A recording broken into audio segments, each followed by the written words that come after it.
This is the second day of this December 2023 two-day sesshin, and we'll continue with the text of yesterday, Eckhart Tolle's Stillness Speaks.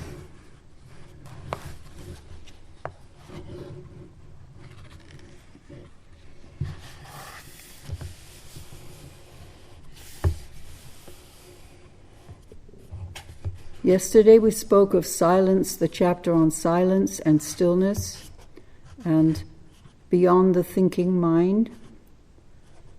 And with some trepidation, today we take on the egoic self. I say trepidation because the word ego, at least in my experience of it and as a parent, it can have a really negative connotation to it. So what we're really talking about is really the self, the small self, the self that we experience life as. So just to make that distinction a little clear. As a parent, I would say that we have a great deal of suffering that we inflicted on our poor two children with the idea that ego was a bad thing, and it's not. I mean, we have to have a sense of self in order to experience our lives. You can't just be a no self in that way. So taking the teachings in their most strict way without the awakening or experience of knowing what that really is in its depth can be very difficult. So how we use these teachings, great teachings, in our lives, with our families, with our relationships, it's important, because the suffering that you experience as a young person, you spend the rest of your lives trying to deal with the aftermath. So I am happy to say both of our children survived, and and they are much wiser about the lack of wisdom in their parents. It's always good as a child or as a grown-up, a survivor of parenthood, to realize that you don't have to listen to them anymore.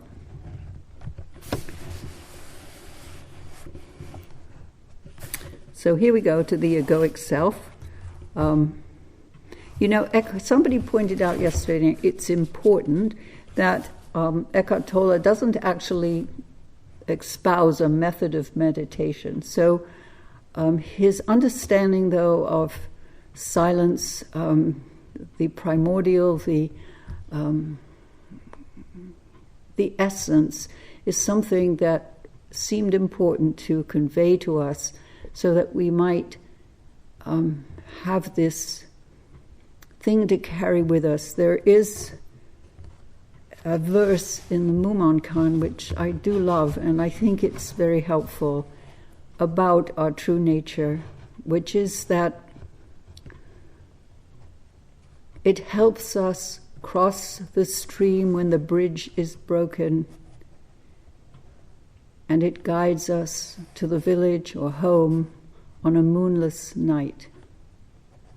We walk so much in the moonless and crossing the stream when things are difficult. So this is our faith mind, but it is a wonderful thing to carry with ourselves. So here we go. The mind is incessantly looking not only for food for thought, it's looking for food for its identity, its sense of self. This is how the ego comes into existence and continuously recreates itself. When you think or speak about yourself, when you say I, what you usually refer to is me and my story. This is the I of your likes and dislikes, fears and desires, the I that is never satisfied for long. It is a mind-made sense of who you are, conditioned by the past and seeking to find its fulfillment in the future. I would just say that, survival is in our mammalian DNA. So we live and experience life because we want to survive. So a lot of the experience we have are dependent on our chemical makeup, the adrenaline that flows in our systems, the oxytocin, all of those things for which we don't have any control are contributing. But can you see this I, that it's fleeting, a temporary formation like a wave pattern on the surface of water? But who is it that sees this? Who is it that is aware of the fleetingness of your physical and psychological form? I am. This is the deeper I that has nothing to do with past and future.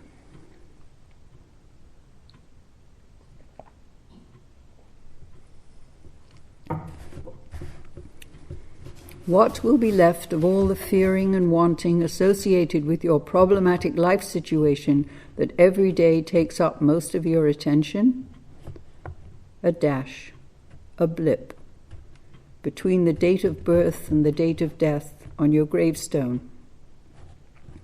To the personal self, this is a depressing thought, but to you it is liberating. When each thought absorbs your attention completely, it means you identify with the voice in your head. Thought then becomes invested with a sense of self. This is the ego, a mind-made me.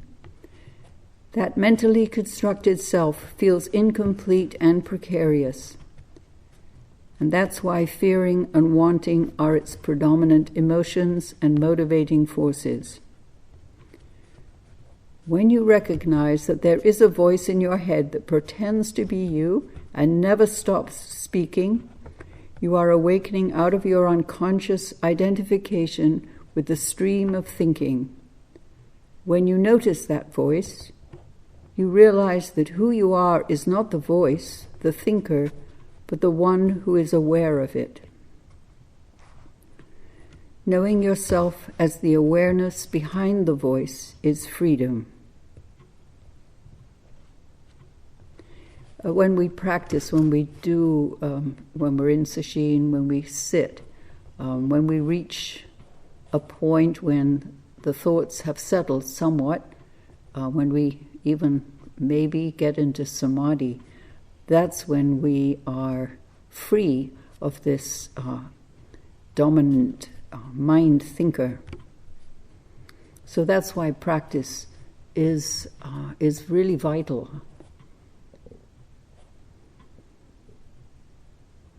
There are many times when we sit on the mat and it's just a cacophony of sound in the head, or the body's really agitated and uncomfortable. We don't want to be there. But as we allow our awareness to surface, then that settles and we can carry that off the mat and into our lives. The egoic self is always engaged in seeking. It is seeking more of this or that to add to itself or to make itself feel more complete. It wants recognition. And this explains the ego's compulsive preoccupation with future. Whenever you become aware of yourself living for the next moment, you have already stepped out of that personal self-mind pattern, and the possibility of choosing to give your full attention to this moment arises simultaneously.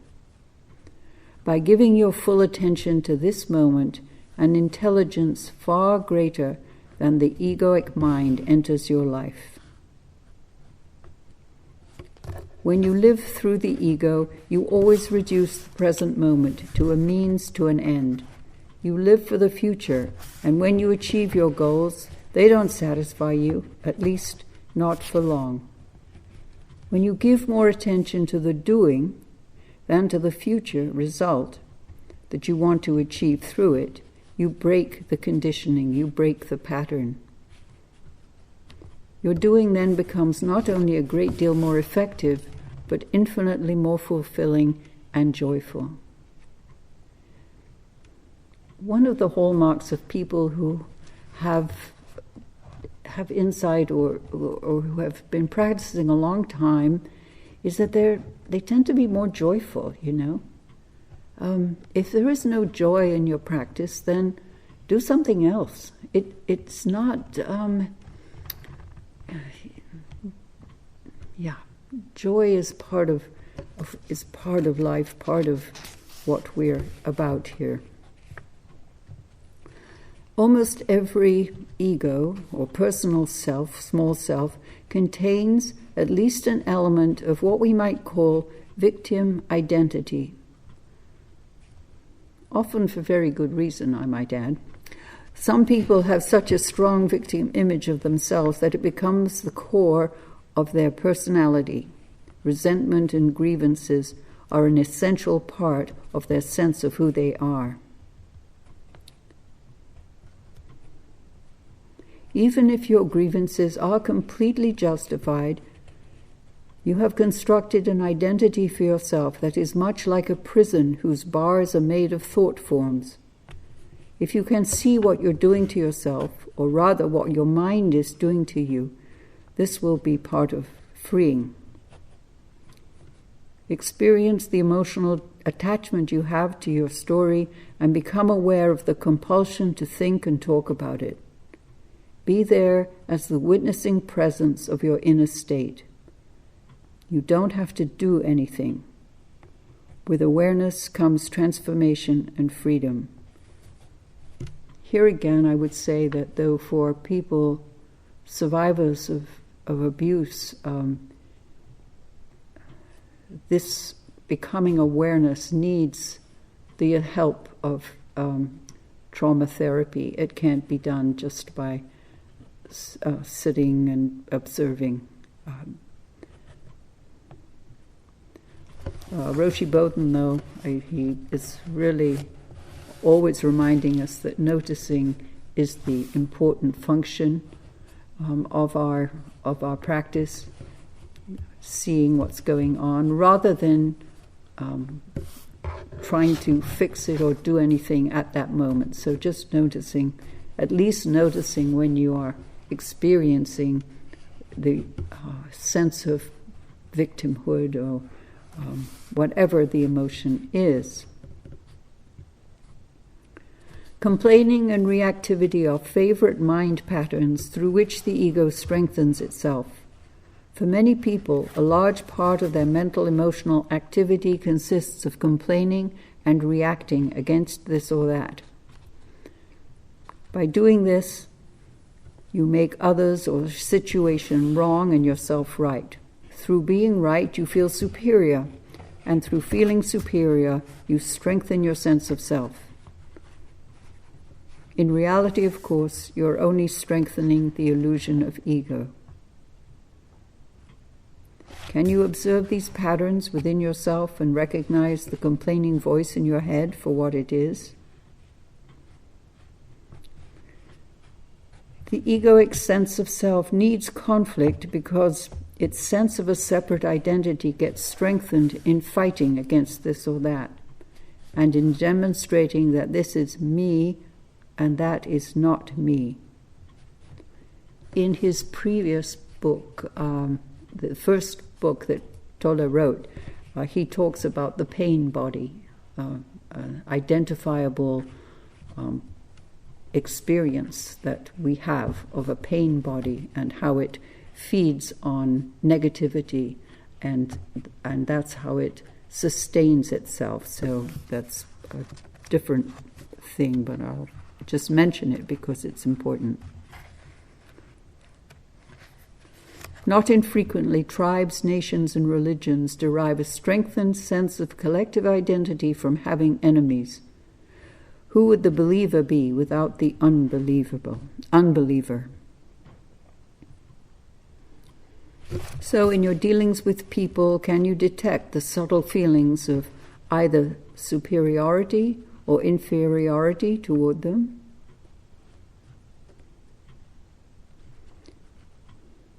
Envy is a byproduct of the ego, which feels diminished if something good happens to someone else, or someone has more, knows more, or can do more than you. The ego's identity depends on comparison and feeds on more. It will grasp at anything.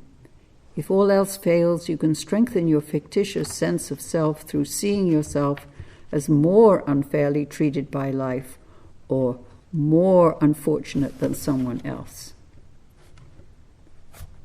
So he asks us just to be aware of the stories, the fictions that bolster our sense of who we are.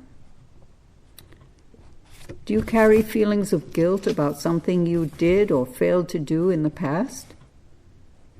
This much is certain. You acted according to your level of consciousness, or rather unconsciousness, at that time. If you had been more aware, more conscious, you would have acted differently. Guilt is another attempt by the ego to create an identity, a sense of self. To the ego, it doesn't matter whether that self is positive or negative. What you did or failed to do was a manifestation of unconsciousness, human unconsciousness. The ego, however, personalizes it and says, "Oh, I did that," and so you carry an image of yourself as bad. Of course, this can be reinforced by your family circumstances or your relationship circumstances. So take it with some pinch of salt there. Throughout history, humans have inflicted countless violent, cruel, and hurtful acts on each other and continue to do so. Are they all to be condemned? Are they all guilty? Or are those acts simply expressions of unconsciousness, an evolutionary stage that we are now growing out of? It's hard to see that we're growing out of it right now, I would say. And then he puts in the Christian aspect. Jesus' words, "Forgive them, for they know not what they do," also apply to yourself.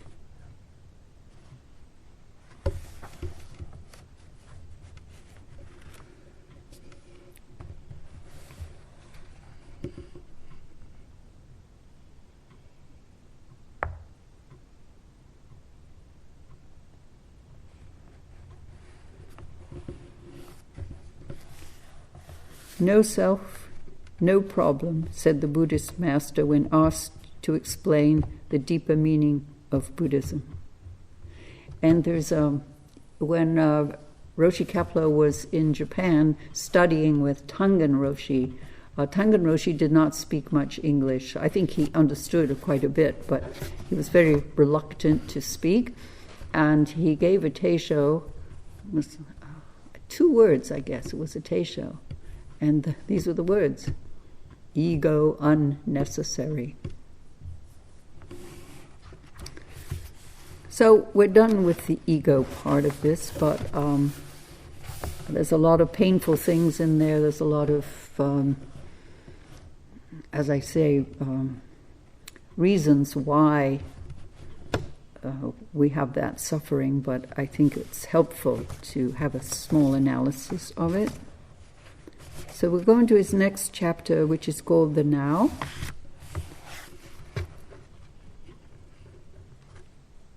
Unless anybody has a question.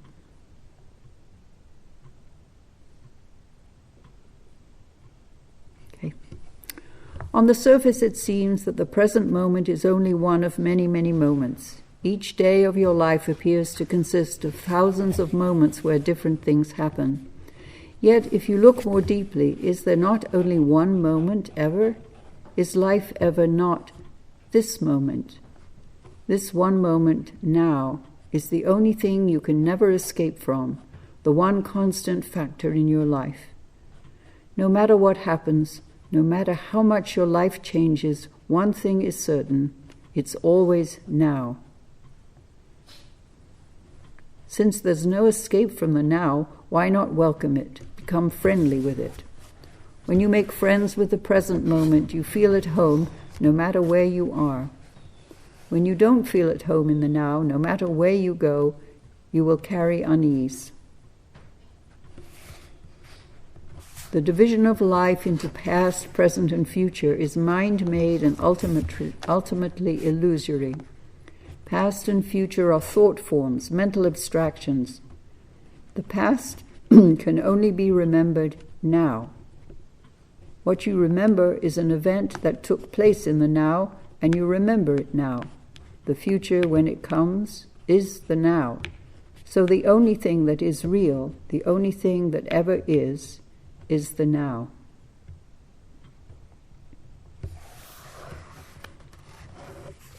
Putting away the dishes, drawing up a business strategy, planning a trip, what is more important, the doing or the result that you want to achieve through the doing? This moment or some future moment? Do you treat this moment as if it were an obstacle to be overcome? Do you feel you have a future moment to get to that is more important?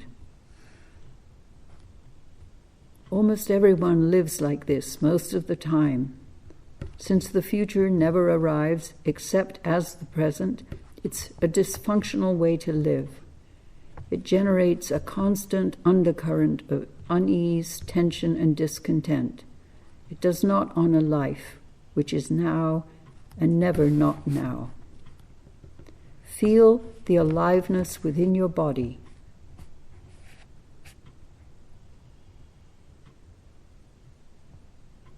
That anchors you in the now. Ultimately, you are not taking responsibility for life until you take responsibility for this moment. This is because now is the only place where life can be found. Taking responsibility for this moment means not to oppose internally the suchness of now, not to argue with what is. It means to be in alignment with life. What Byron Katie would say is, when you argue with reality, you lose every time. We spend a lot of our time, arguing with things that are actually happening. Resentments come up. I don't like this. I don't want to go to a sitting. I don't want to have to meet with that person. I don't like this. But it's right there. There's no escaping it. So to reject is to put ourselves in anguish, really. The now is as it is because it cannot be otherwise. What Buddhists have always known, and physicists now confirm, there are no isolated things or events. Underneath the surface appearance, all things are interconnected, are part of the totality of the cosmos that has brought about the form that this moment takes.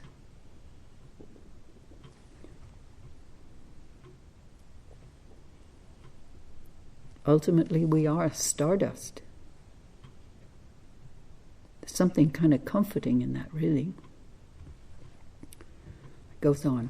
When you say yes to what is, you become aligned with the power and intelligence of life itself. Only then can you become an agent for positive change in the world. A simple but radical spiritual practice is to accept whatever arises in the now, within and without. When your attention moves into the now, there is an alertness. It's as if you are waking up from a dream, the dream of thought, the dream of past and future. Such clarity, such simplicity. No room for problem-making, just this moment as it is. I'd like to break off there, in moments of crisis, people respond directly to whatever is. They're not thinking about it because there's no time, and the body, the brain, in a crisis will just take over, the limbic system takes over, and you don't have your neocortex kind of shuts down. But people will tell you, and then you have people who do heroic things, lifting cars and amazing responses, because they're totally, totally present. And afterwards they will tell you that they felt alive. So they weren't lost in thought, they were just responding.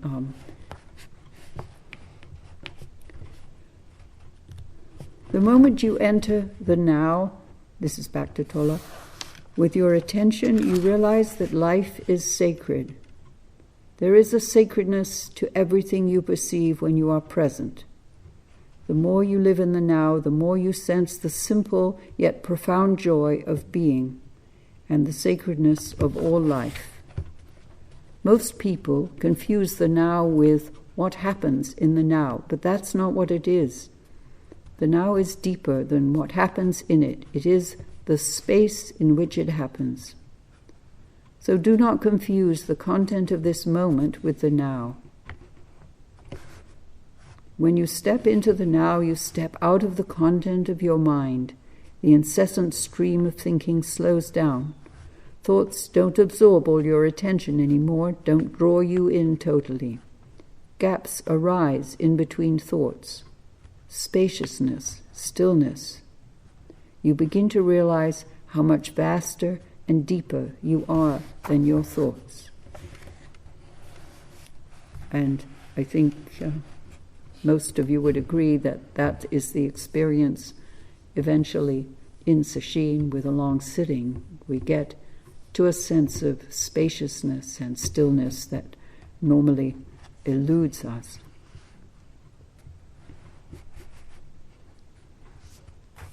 Thoughts, emotions, sense perceptions, and whatever you experience that make up the content of your life is what you derive your sense of self from.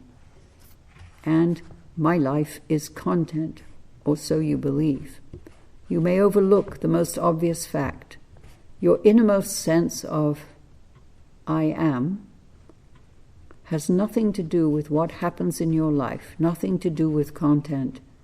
That sense of I am is one with the now. It always remains the same. In childhood and old age, in health and sickness, in success or failure, the I am, the space of now, remains unchanged at its deepest level.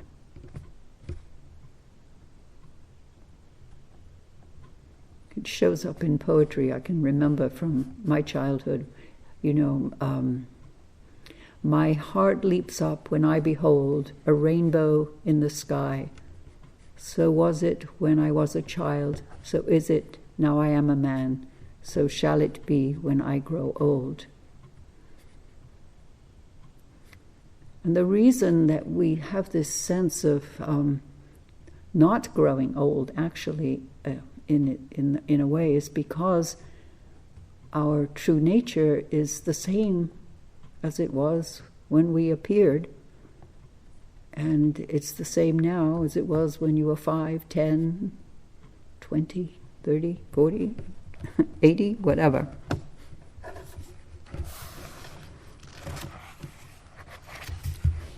If you forget your rootedness in being, your divine reality. Confusion, anger, depression, violence, and conflict arise when humans forget who they are. And yet, how easy it is to remember the truth and thus return home. I am not my thoughts, emotions, sense perceptions, and experiences. I am not the content of my life. I am life. I am the space in which all things happen. I am consciousness. I am the now. I am.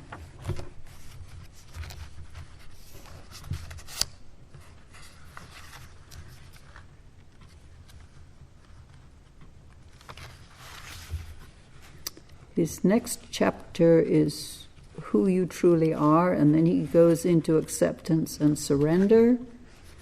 And then nature and relationships. I thought I'd just cover relationships and then briefly, which is a brief chapter, nature. So I'll miss out some of the others. So this one is on relationships, since I think most of us struggle with that, or at least are deeply involved in it. So here we go. How quick we are to form an opinion of a person, to come to a conclusion about them. It's satisfying to the ego mind to label another human being, to give them a conceptual identity, to pronounce righteous judgment upon them. Every human being has been conditioned to think and behave in certain ways, conditioned genetically as well as by their childhood experience and their cultural environment. That is not who they are, but that is who they appear to be. When you pronounce judgment upon someone, you confuse those conditioned mind patterns with who they are. To do that is in itself a deeply conditioned and unconscious pattern. You give them a conceptual identity, and that false identity becomes a prison, not only for the other person, but for yourself. To let go of judgment does not mean that you don't see what they do. It means that you recognize their behavior as a form of conditioning, and you see it and accept it as that. You don't construct an identity out of it for that person. This liberates you as well as the other person from identification with conditioning, with form, with mind. And then your small self no longer runs your relationships.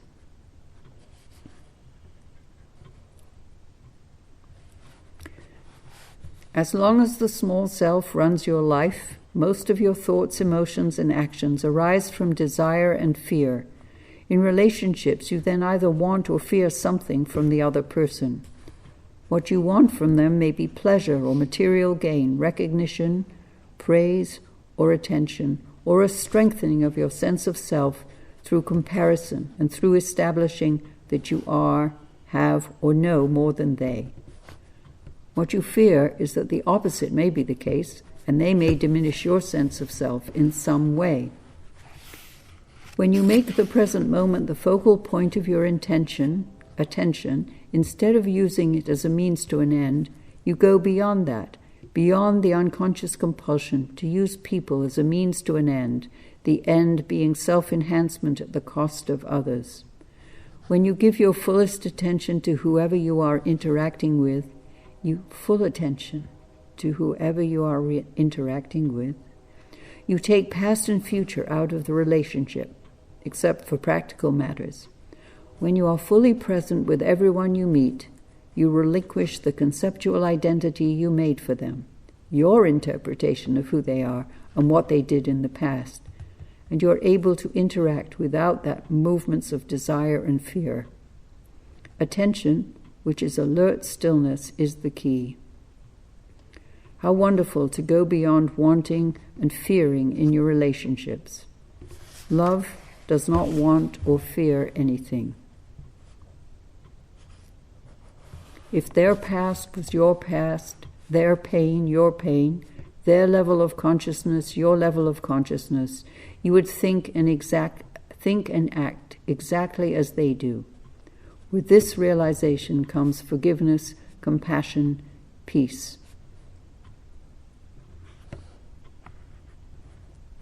When you receive whoever comes into the space of now as a noble guest, when you allow each person to be as they are, they begin to change.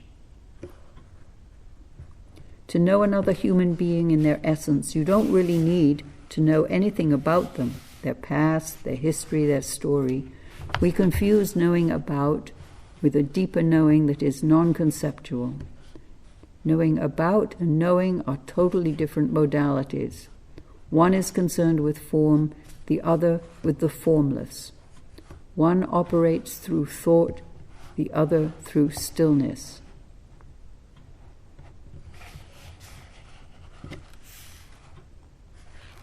Most human interactions are confined to the exchange of words, the realm of thought. and it is essential to bring some stillness, particularly into your close relationships. No relationship can thrive without the sense of spaciousness that comes with stillness. Meditate or spend silent time in nature together. When going for a walk or sitting in the car or at home, become comfortable with being in stillness together. Stillness cannot and need not be created. Just be receptive to what is already there, but usually obscured by mental noise. If spacious stillness is missing, the relationship will be dominated by the mind and can easily be taken over by problems and conflict. True listening is another way of bringing stillness into the relationship. When you truly listen to someone, the dimension of stillness arises and becomes an essential part of the relationship. But true listening is a rare skill. Usually the greater part of a person's attention is taken up by their thinking. At best, they may be evaluating your words or preparing the next thing to say, or they may not be listening at all, lost in their own thoughts. True listening goes far beyond auditory perception. It is the arising of alert attention, a space of presence in which the words are being received. Far more important than what you are listening to is the act of listening itself. That space is a unifying field of awareness in which you meet the other person without the separate barriers created by thinking.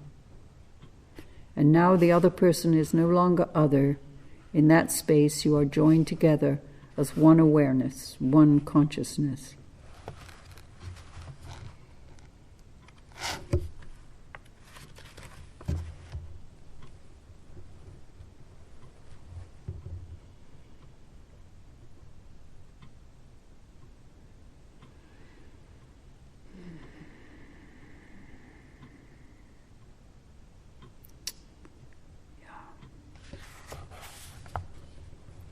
In human relationships, there is the accumulated emotional pain from the past that you and each human being carries within, both from your personal past as well as the collective pain of humanity that goes back a long, long time.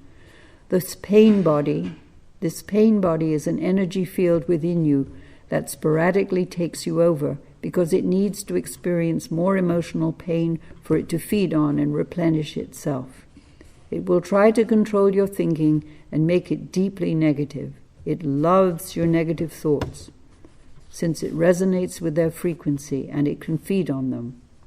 It will also provoke negative emotional reactions in people close to you, especially your partner, in order to feed on the ensuing drama and emotional pain.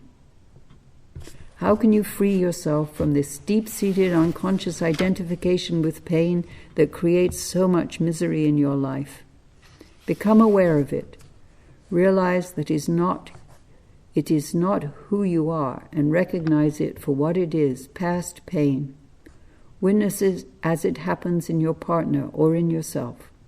When your unconscious identification with it is broken, when you are able to observe it within yourself, you don't feed it anymore, and it will gradually lose its energy.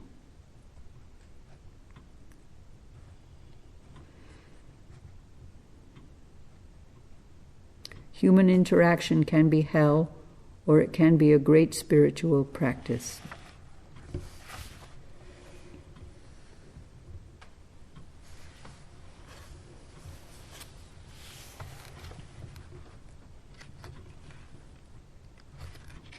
Well, there's really too much in this, so I think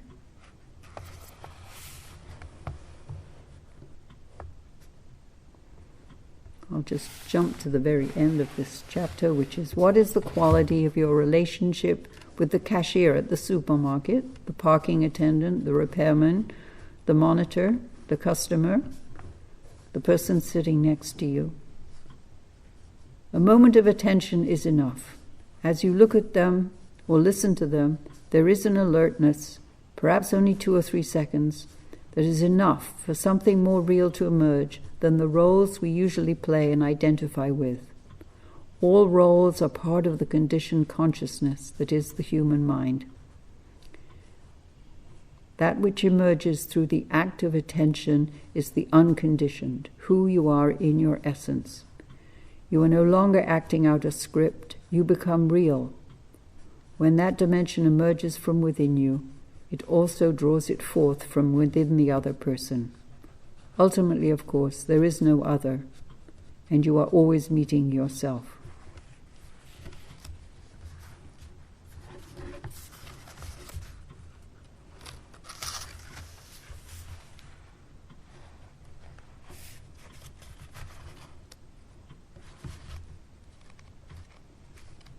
And we'll end with this little chapter on nature.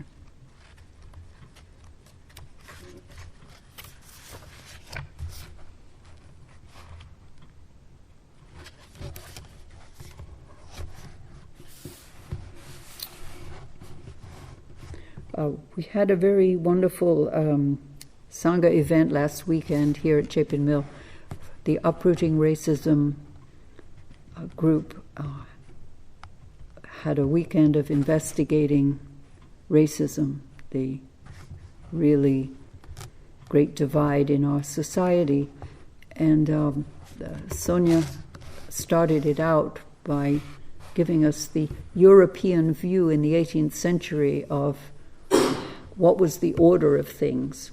So on the top in that schema is God, then angels, then man, then animals, and then nature. Notice women are missing completely from this pantheon. And if you look at our First Nation peoples, wherever they might be, nature is not at the bottom. Nature is at the top because the awesomeness, the understanding of its importance is right there. We've put animals at the bottom so we can use them. We've put to eat them or whatever. We have nature there so we can use nature to better further our own ends. So just that thought, and then we go into his view on this.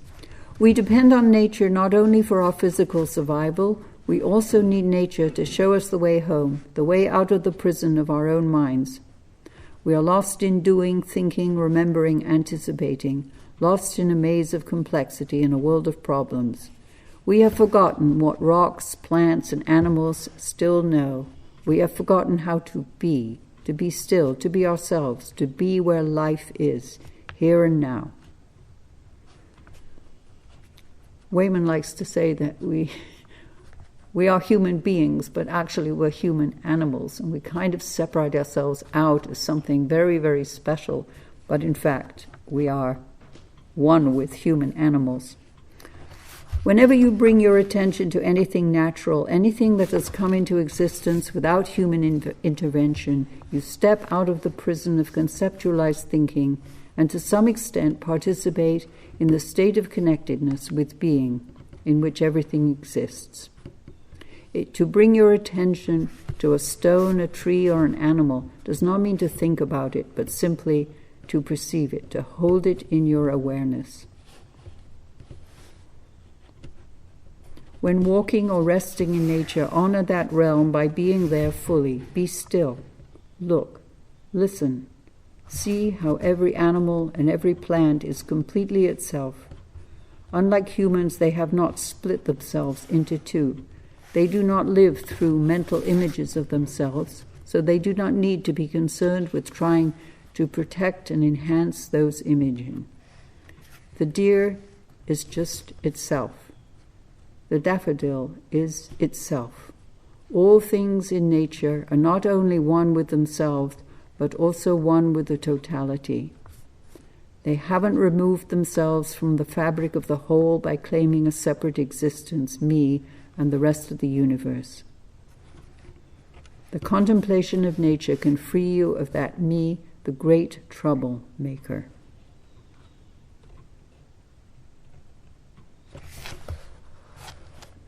You didn't create your body, nor are you able to control the body's functions. An intelligence greater than the human mind is at work. It is the same intelligence that sustains all of nature. You cannot get any closer to that intelligence than by being aware of your own inner energy field, feeling the aliveness, the animating presence within the body. The playfulness and joy of a dog, its unconditional love and readiness to celebrate life at any moment, often contrasts sharply with the inner state of the dog's owner, depressed, anxious, burdened by the problems, lost in thought, not present in the only place and only time there is. One wonders, living with that person, how does the dog manage to remain so sane, so joyous?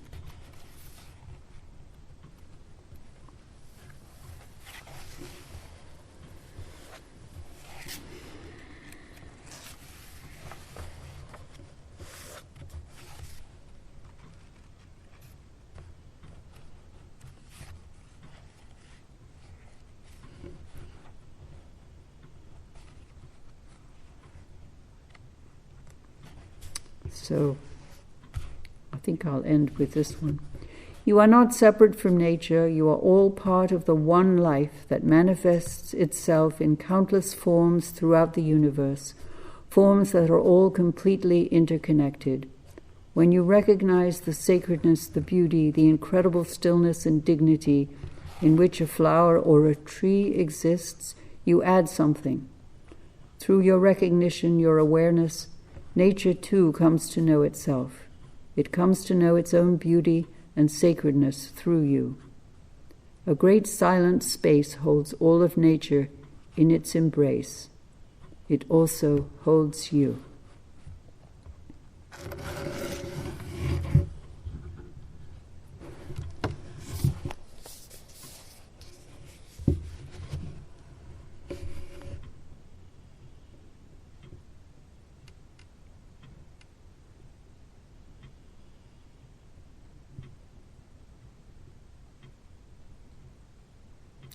We'll stop here now and recite the 4 vows.